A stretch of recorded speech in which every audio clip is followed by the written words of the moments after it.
So I'm working on the rear sheet metal today a little bit too. 20 gauge sheet is going to go across the entire length of the chassis, and then I'm going to drill holes along the main rails and the outriggers and the cross members, and just do plug welds like every, I don't know, 6-8 inches or something like that to hold that on.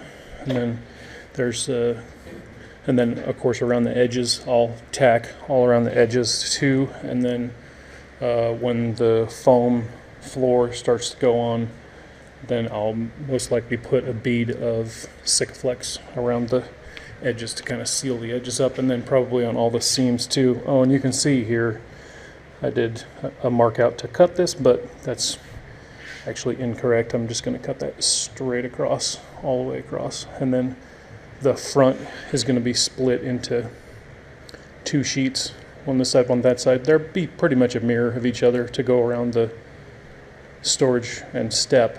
The storage didn't turn out exactly like the step. I'll show you a little whoopsie I had. I have a bit of a gap there, and it's not quite 90 degrees to the side, so, but that's on the storage side, so it's irrelevant because all this is all covered up. The step side is right on, so that's good.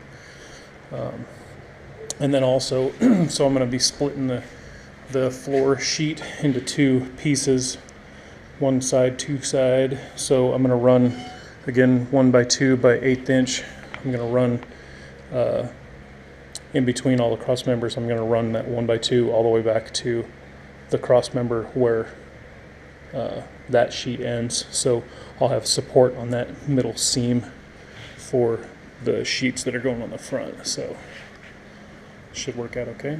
And then also I decided to so this is going to be cooler / refrigerator storage inside here. So I'm going to take a couple of either 1x1 or 1x2, and I'm going to run them in between here, and that will be underneath the floor. And then so when I get ready to make my slide out brackets, then I'll be able to drill through the floor and have something real solid to mount to, instead of just Sikaflex and pop rivets to the fiberglass. I don't think that would hold up, so I'm going to go through all the way through the floor to steel underneath, so that should be super solid. And then same thing back here. Kitchen slide out is going to be here, so I'll have like some shorty brackets on this side and longer ones on that side so the thing will slide out here. I'm also contemplating, because I was going to run the floor, the foam and the fiberglass sheet all the way to the back underneath the bed, because the bed platform is going to be above all this. I'm thinking about ditching that idea and stopping the foam and fiberglass at the rear fender well / bulkhead that runs across here, and then this will just be left open, which will save foam and save fiberglass, which are the 2 most expensive pieces in this build. So I may end up doing that. I got to do some calculating on the computer and see what it's going to look like, but I'm thinking I'm probably going to do that. So anyway, update on the floor. That's what I got so far.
Alright, so sort of half done. 20 gauge floor. This doesn't matter because I'm actually not going to have this piece here. It's going to come down to the main frame rail and just go straight back, and then if I need to fill this in with something, I can put a little piece on there. And I had a little tiny mismeasurement on this, but that's really doesn't matter. So what I'm going to do is I'm going to take my 3/8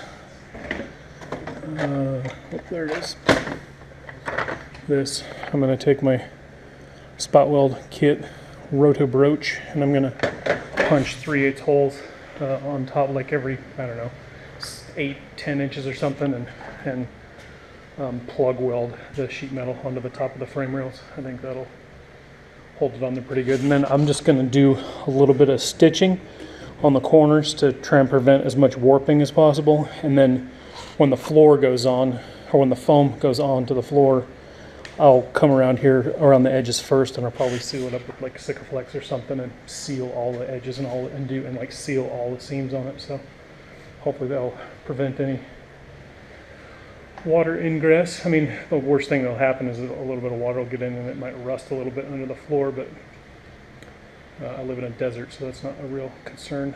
Yeah, floor's coming along. So I'm going to start on the other half.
All right, well, there's two sheets in there. This one, I was a little off on this one too, right along here, but really doesn't matter. All the stuff's going to be buried underneath the floor foam and the fiberglass, so no biggie. I got a little bit more of a gap in the middle than I wanted, but again, no biggie. And then I need to put a little piece of flat bar or something in between the last two cross members there to kind of have something to weld that gap to.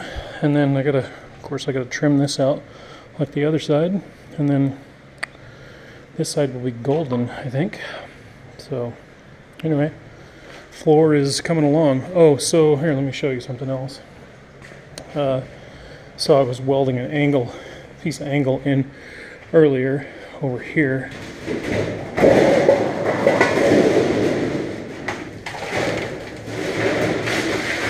Oh, you can see that.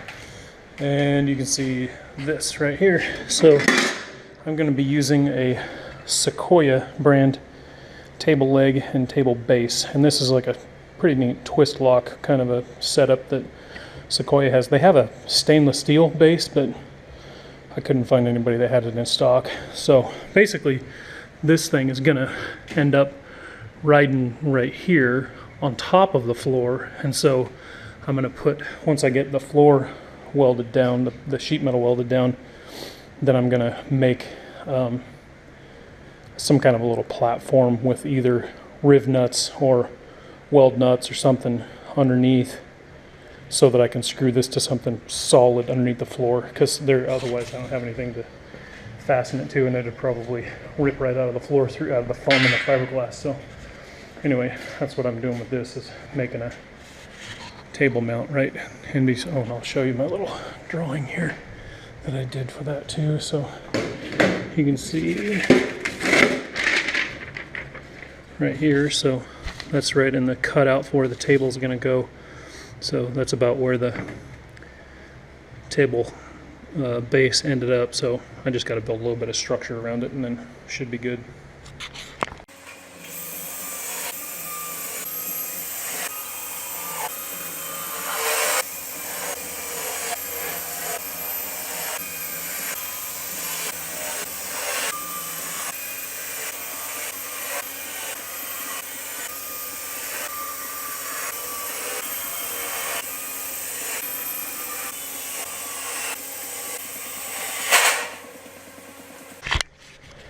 Alright, so I started out using this cutter I showed in the other video. It's a 3/8 rotor broach, which these work incredibly well. Nice clean hole. Yeah, they work really good, but 3/8 is too big, and that's the only one I have. So I decided to go with a 1/4 inch drill bit for my plugs, which should work just fine. Looks like I missed one. So yeah, I'm going to do that. I think I'm done with this one, and so I just got to do that to all the cross members on those two sheets, and I'll be ready to weld them down. I got to do painting and some priming and double check I don't need to do anything else on the bottom side of this thing before I weld the sheet metal on, because I don't want to lay on my back and weld stuff on it if I don't have to. So.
Yeah.